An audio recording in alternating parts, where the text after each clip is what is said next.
আসসালামু আলাইকুম সবাইকে। সবাই কেমন আছেন? আশা করি ভালো আছেন। আপনাদের দোয়ায় ও আল্লাহর অশেষ রহমতে আলহামদুলিল্লাহ আমিও ভালো আছি।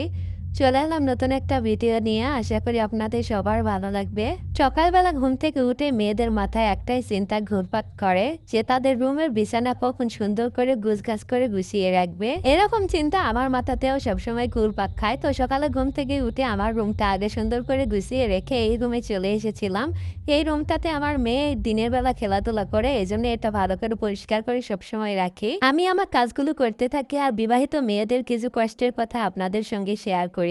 বিয়ের পর সবাই জানতে চায় মেয়ের বাপের বাড়ি থেকে আসার সময় কি নিয়ে এসেছে, কিন্তু এই কথাটি কেউই জানতে চায় না সে বাপের বাড়ি থেকে আসার সময় কি কি ছেড়ে এসেছে। বাবার বাড়িতে যে মেয়েটি মায়ের অল্প কথায় অভিমান করে বসে থাকে, শ্বশুর বাড়িতে সেই মেয়েটি অনেকের অনেক কথা চুপ করে মুখ মুজে সহ্য করে। মেয়ে হয়ে জন্ম নেওয়াটা যতটা সহজ, মেয়ে হয়ে জীবন কাটানো ততটাও সহজ নয়। মেয়েরা চাইলে নিজের সব স্বপ্ন পূরণ করতে পারে না। যেখানে একটা ছেলে শ্বশুর বাড়িতে গিয়ে 2 দিনও ঠিকমতো থাকতে পারে না, আর একটা মেয়ে তার বাবা মা ভাই বোন সকলকে ছেড়ে শ্বশুর বাড়িতে সারাটা জীবন কাটিয়ে দেয়। মেয়েরা খুব বড় অভিনেত্রী, কারণ তারা পাহাড় সমান দুঃখ মনে নিয়ে সকলের সাথে হাসি মুখে কথা বলতে পারে। মেয়েদের সবচেয়ে বড় স্কুল হলো তাদের শ্বশুর বাড়ি।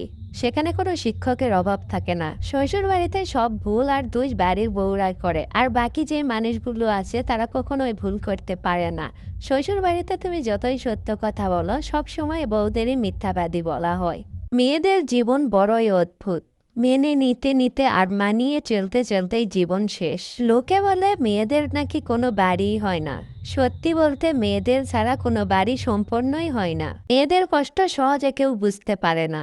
মেয়েরা চাইলে একটু স্বাধীনভাবে চলতে পারে না। চলার পথে হাজারো নিয়ম। ঠিক করে বসো, ঠিক করে ঘুমাও, ঠিক করে চলো। লোকে কি বলবে, সমাজ কি বলবে, পাশের বাড়ির লোকেরা কি বলবে, আত্মীয় স্বজন কি বলবে। জীবনে এই কথাগুলো শুনতে শুনতে মেয়েদের জীবনটা পার হয়ে যায়। তারা চাইলেও কোনো কিছু বলতে পারে না, প্রতিবাদ করতে পারে না। আপনাদের সঙ্গে কথা বলতে বলতে এই তো আমার সকালের খাবারটাও শেষ হয়ে গেল। এরপর আমি বেলকনিতে চলে আসছি। সারা রাত লাইট জ্বালানোর জন্য এখানে আসে দেখি প্রচুর মশা মরে পড়ে আছে। আমাদের এখানে প্রচুর মশার উপদ্রব বেড়ে গেছে। এই যে নিচে যে ধানের ক্ষেতগুলো দেখতে পাচ্ছেন, এই ধানের ক্ষেত থেকেই মশাগুলো আসে।